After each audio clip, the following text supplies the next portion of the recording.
ગીર સોમનાથ જિલ્લામાં શાંતિપૂર્ણ વાતાવરણમાં મતદાન જિલ્લા વહીવટીતંત્ર દ્વારા સંપૂર્ણ તૈયારીઓ સાથે સજ્જ જિલ્લા કલેક્ટર એનવી ઉપાધ્યાયે આપી છે માહિતી। જિલ્લામાં 63 ગ્રામ પંચાયતોમાં 54 સરપંચ અને 332 વોર્ડ સભ્યો માટે મતદાન। તમામ બેઠકો પર કુલ 1,32,248 મતદારો ઉમેદવારોનું ભાવિ નક્કી કરાશે। મતદાન માટે 167 મતદાન મથકો ઊભા કરવામાં આવ્યા છે। 74 ચૂંટણી અધિકારી અને મદદનીશ ચૂંટણી અધિકારી કાર્યરત છે।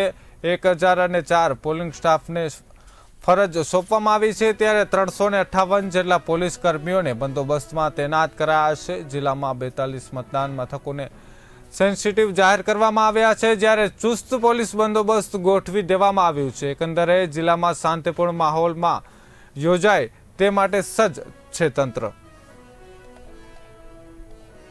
અત્યારે હાલમાં કુલ 63 ગ્રામ પંચાયતમાં સામાન્ય કે પેટા ચૂંટણી આપણે કરવા કાલે મતદાન કરવા જઈ રહ્યા છે। આ 63 પૈકી 54 જગ્યાએ સરપંચ શ્રીની ચૂંટણી કરવા માટે આપણે બેઠક મતદાન કરવા જઈ રહ્યું છે। 332 વોર્ડ સભ્યો એટલે 332 વોર્ડ સભ્યો 54 સરપંચ એટલે આટલા પ્રતિનિધિની ચૂંટણી કરવા માટે આ મતદાન આપણા જિલ્લામાં થનાર છે। કુલ મતદાન મથકો 167 જે મતદાન થવાનું છે તે છે।